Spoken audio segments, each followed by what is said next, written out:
بسم الله الرحمن الرحيم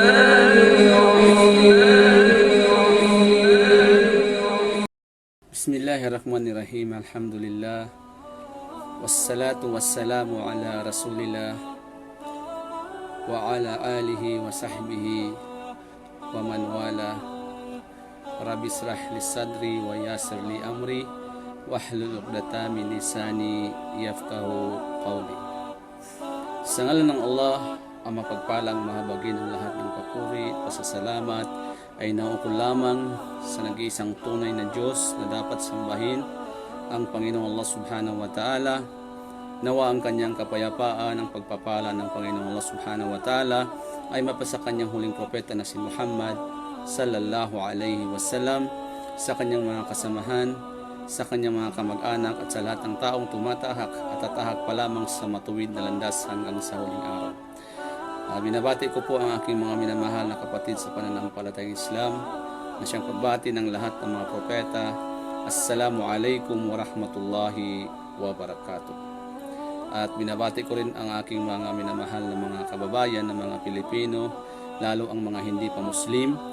Binabati ko po kayo ng magandang gabi po sa inyong lahat. Muli po tayo po ay nagbabalik sa mga sandaling ito upang tayo po ay magbahagi ng kaunting kaalaman hinggil po sa pananampalatayang Islam. At inshallah, dalangin ko po sa Panginoong Allah Subhanahu wa Ta'ala naway gawin itong daan upang maraming magabayan inshallah sa matuwid na landas, sa landas na tinahak ng lahat ng mga propeta, ang landas ng pananampalatayang Islam. So ang topic na aking nais na bigyan ng pagpapaliwanag o ibabahagi sa sandaling ito ay ang patungkol sa tinatawag na ano ang banal na Quran. Sapagkat maraming mga Kristiyano na aware sila dito, na nagtatanong sila, ano ba ang Quran? So ito yung aking topic sa sandaling ito. Bigyan natin ng pagpaliwanag inshallah sa abot na aking munting kaalaman. Mga mahal na kababayan, ang banal na Quran, ito ay kinuha sa salitang ugat na qaraa. Ibig sabihin ng qaraa sa Tagalog ay ang basahin, no? Ang basahin. Ang banal na Quran, mga mahal na kababayan, ito ay aklat na kapahayagan na nanggaling mismo sa dakilang tagapaglikha, sa Panginoong Diyos, ang nag-iisang Diyos, ang Panginoong Allah Subhanahu wa Ta'ala. Sa Kanya po galing ito. At ang Quran, ito ay salita ng ating dakilang tagapaglikha. Kanyang sinabi sa malawalhating Quran, wa innahu latanzilu rabbil alamin. Ito yung sinabi ng dakilang tagapaglikha. Sa katotohanan, sabi niya, ito ang banal na Quran, ito ay kapahayagan mula sa Panginoon ng lahat ng sandaigdigan. Itong Quran na ito, inangkin mismo ng dakilang tagapaglikha na ito ay galing sa Kanya, galing sa Panginoon ng sanlibutan. Mga mahal na kababayan, kaya ito yung aklat o kapahayagan na ipinagkaloob sa atin ng Panginoong Diyos, na kung saan galing mismo sa dakilang tagapaglikha. Kanya itong salita, mga mahal na kababayan.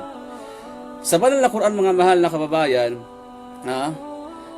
sa katotohanan, ang Panginoong Diyos na tagapaglikha, binigyan niya ng katuparan ang kanyang relihiyon dito sa malawalhating Quran, na kung saan ito yung relihiyon na habag at awa sa sanlibutan, sa lahat ng sangkatahuan. Nung nakumplito ang banal na Quran, mga mahal na kababayan, itong talata na ito na pinagkaloob ng dakilang tagapaglikha, na kanyang sinabi, ba'da a'udhu billahi minash shaitanir rajim, al-yawma akmaltu lakum dinukum wa atmamtu alaykum ni'mati wa raditu lakumul islam dinan. Sinabi ng dakilang tagapaglikha na sa araw na ito pinagiging ganap ko sa inyo ang inyong relihiyon, at ginawa kong ganap ang aking tulong at habag, at kinalulugdan ko ang Islam bilang inyong relihiyon. So binigyan kaganapan, mga mahal na kababayan, ang relihiyon ng lahat ng mga nilikha, tao man, engkanto man, o anumang klaseng nilalang. ito ang relihiyon ng lahat ng sangkatahuan na binigyang ganap ng katuparan ng dakilang tagapaglikha na nakasaad sa maluwalhating Quran, mga mahal na kababayan. Ang banal na Quran, mga mahal na kababayan, lalo sa mga hindi pa Muslim, ito ay pinahayag kay Propeta Muhammad sallallahu alaihi wasallam, sumakanya nawang kapayapaan ng paunti-unti hanggang sa ito ay nabuo sa loob ng 23 years sa pamamagitan ni Anghel Gabriel, no? Kaya sinabi ng dakilang tagapaglikha, ang Panginoong Allah Subhanahu wa Ta'ala, "Dhalikal kitabu la rayba fi hudal lil muttaqin."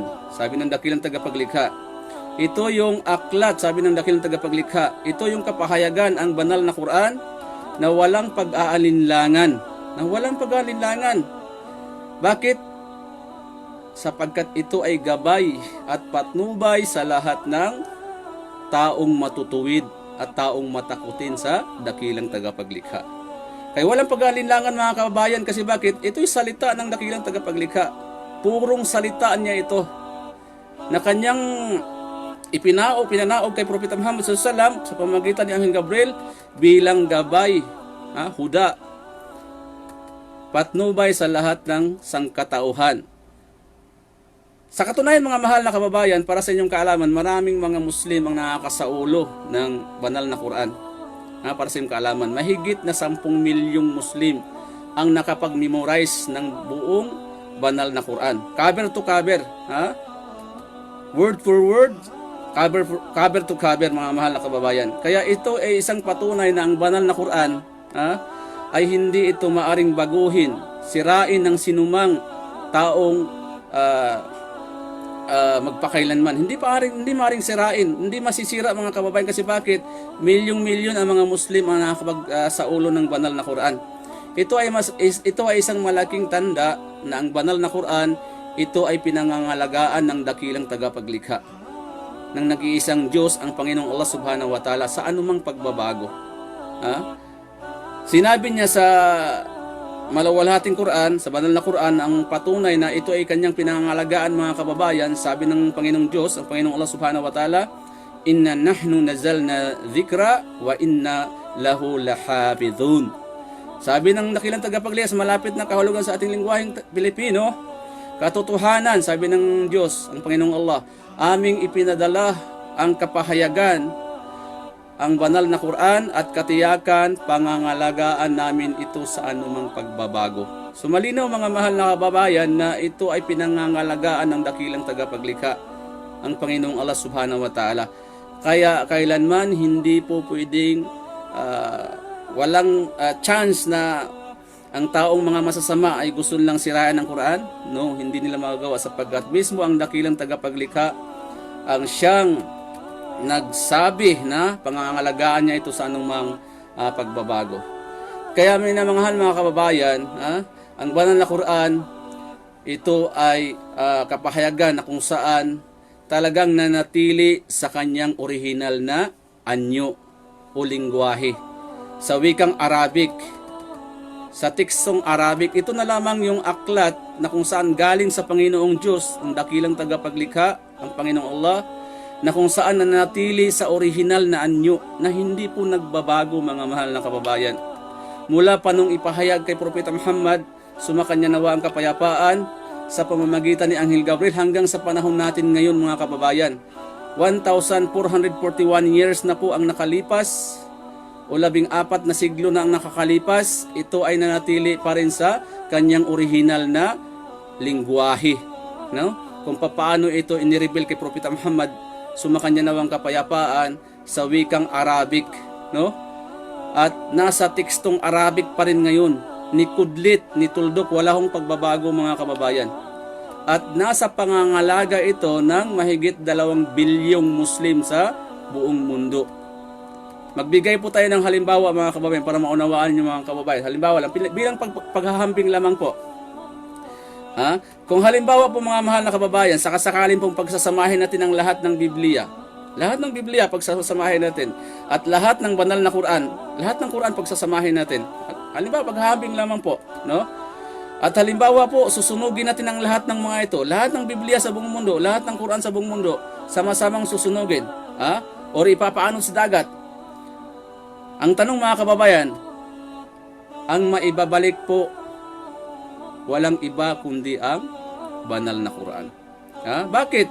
Kasi ang banal na Quran, memoryado ng milyon-milyon na mga Muslim sa buong mundo. Samantalang ang Biblia, wala tayong alam ni isang tao na nakapag-memorize ng buong Biblia, cover to cover, litra por litra mga kababayan, wala po. Kahit pari pa yan, walang pari na nakapag-memorize ng buong Biblia. Kahit pastor pa yan, kahit pa ministro yan, o kahit pa santo papa pa yan, walang nakapag-memorya mga kababayan ng buong Biblia. Litra por litra, cover to cover, wala po nakakapag-memorize ng buong Biblia mga kababayan. Kaya kung ganon, pagsamasamahin, ilagay sa susunugin halimbawa ang buong Quran at buong Biblia, tunay po ang Quran lamang po ang magbabalik mga kababayan. Sapagkat ito ay memoryado ng mahigit 10 milyong Muslim sa buong mundo. At katunayan pa mga mahal na kababayan, ang banal na Quran, ito ay merong 114 na chapter. 114 na chapter. At meron itong 6,346 na mga bersikulo, pati bersikulo na memorya, kung ilang bersikulo. 6,346 na mga bersikulo o verse, at mayroon itong 77,439 na mga salita o pangungusap, at mayroon itong 321,250 na mga litra o titik. Pati ang litra mga mahal na kababayan ay memoryado kung ilang litra ang Quran. Subhanallah, di ba? Nakakamangha. Kaya ito'y napakahirap na baguhin o dayain. Kaya naman madaling matuklasan ang sinumang taong pangahas na sisira nito mga kababayan. Kaya mga mahal na kababayan, lalo sa mga hindi Muslim, ang banal na Quran, ito na lamang ang natitirang kapahayagan at aklat na galing sa Diyos, sa dakilang tagapaglikha, ang nanatili sa kanyang orihinal na anyo, na galing sa Panginoong Diyos na dakilang tagapaglikha. Sapagkat ang mga kapahayagan ngayon, i-compare natin, no? At sinabi din ng banal na Quran, na ang Panginoong Diyos, ang Allah subhanahu wa ta'ala, nagbaba siya ng mga aklat na kapahayagan sa mga propetang nauna ni Propeta Muhammad sallallahu alaihi wasallam, katulad ni Propeta Abraham, Moises, David. Binigyan sila ng kapahayagan na galing mismo sa dakilang tagapaglikha. Subalit ito ay nangawala mga mahal na kababayan, nangasira, at naglaho ng mga ito, hindi na preserve. Bakit? Dahil binanggit sa banal na Quran ang mga aklat na ito na kung saan ay galing mismo sa Panginoong Diyos, subalit hindi na pangangalagaan. Katulad halimbawa mga kababayan, yung tinatawag na suhuf o kalatas na ipinahayag kay Propeta Abraham o Ibrahim alayhisalam. Sumakanya nawa ang kapayapaan sa wikang Hebreo. At ganun din naman si Propeta Moises, binigyan din ng kapahayagan, tinatawag na Taurat o Torah, na ipinahayag kay Propeta Moises sa wikang Hebreo mga kababayan. Kasi kung anong lingwahe ng mga propeta, siyempre yun ang ibibigay na lingwahe ng dakilang tagapaglikha sa mga propeta na kanyang pinili at sinugo. At ganun din naman ang nangyari sa paglisan ni Propeta Moises, ito ay naglaho, nawala na yung Taurat o Torah na wikang Hebreo mga kababayan. At ang masama pa, ang nakakalungkot, ito ay pinagpira-piraso ng mga Israelita, ng mga Hudyo. At ang Biblia na lumang tipan sa ngayon, kung ang magbuklatan ng Biblia ay hindi na nakasulat sa wikang Hebreo, mga kababayan, katotohanan ito. Dahil ang nakasalin, ang mga lingwahe ngayon sa Biblia, sa lumang tipan, ito ay nasalin sa iba't ibang lingwahe na katulad ng English, Tagalog. Ang tanong, nasaan na yung original mga kababayan na lingwahe ni Propeta Moises? Kung paano nireveal sa kanya yung Torah o Taurat sa wikang Hebreo, nawala na, di ba? Nasira na mga kababayan. At ganun din naman ang Zabur o Salmo na ipinahayag kay Propeta David, sumakanya nawang kapayapaan, ay nangawala na rin, wala na rin sa original mga kababayan. At ganun din naman ang Injil o Ebanghelyo ng dakilang propeta na si Hesukristo, na sa paglisan ni Jesus, ito ay naglaho rin at nangawala na. Sapagkat ang Biblia sa panahon ngayon mga kababayan, kung buklatin nyo yung bagong tipan, yung Biblia ninyo, yung bagong tipan, buklatin nyo yan, hindi nyo na makikita yung Ebanghelyo ni Hesukristo dyan, sa kanyang wikang Aramaik, sa kanyang original na lingwahe. Bagkus ang makikita nyo yan, yung Ebanghelyo ng 4 na manunulat. Diba? Makikita nyo, Ebanghelyo ni Juan. Sinabi ni Jesus, Ebanghelyo ni Juan. Makikita nyo, Ebanghelyo ni Mateo. Ebanghelyo ni Lucas. At Ebanghelyo ni Marcos. At ito ay nasa iba't ibang lingwahe na katulad ng English, Tagalog o anumang lingwahe na pagkakasalin. Ang tanong mga kababayan, nasaan na yung original na Ebanghelyo ni Jesus na tinatawag na wikang Aramaik? Nasaan na kababayan? Yun ang ating pinaniniwalaan. Naniniwala kami sa Ebanghelyo ni Jesus, yung wikang Aramaik na lingwahe ni Hesukristo. Yun ang kanyang tunay na Ebanghelyo. Subalit ngayon, nakakalungkot, wala ka nang makitang Ebanghelyo ni Jesus ngayon. Wala na sa original na wika ni Jesus, Aramaik. Bagkus ito ay nasa lingwahe, maraming lingwahe na pagkakasalin. At ito ay Ebanghelyo ng 4 na canonical gospel na 4 na manunulat.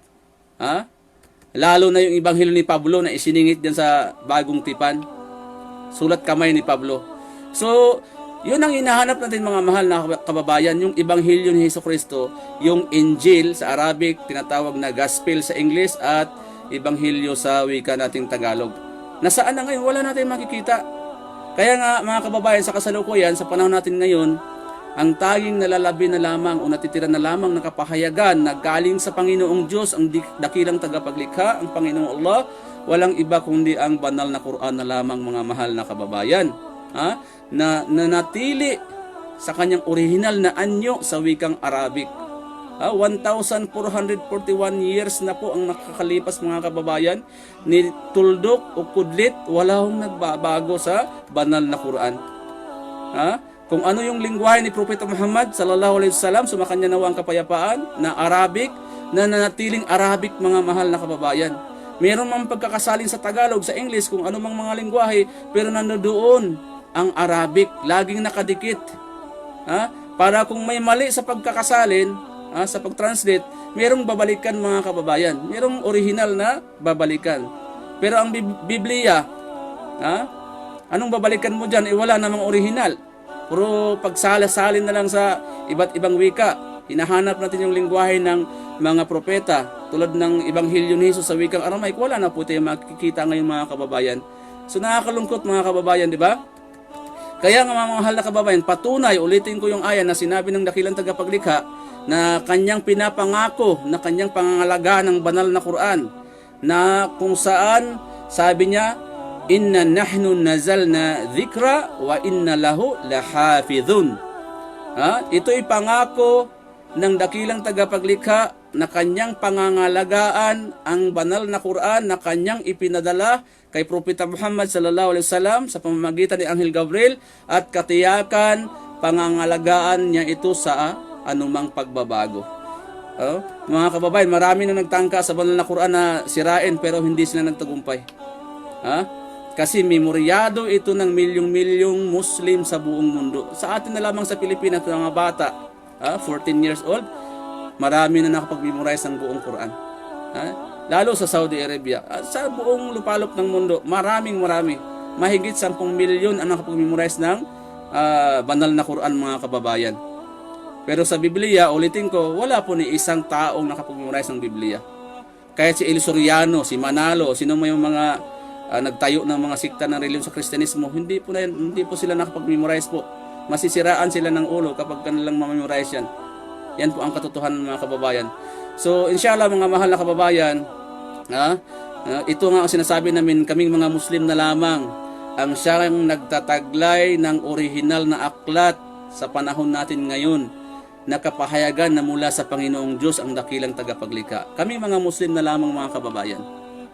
Kami lang ang may tangan na original na aklat na kapahayagan ang maluwalhating Quran na galing mismo sa dakilang tagapaglikha at hindi po ito magbabago magpakailanman hanggang sa pagkagunaw ng mundo.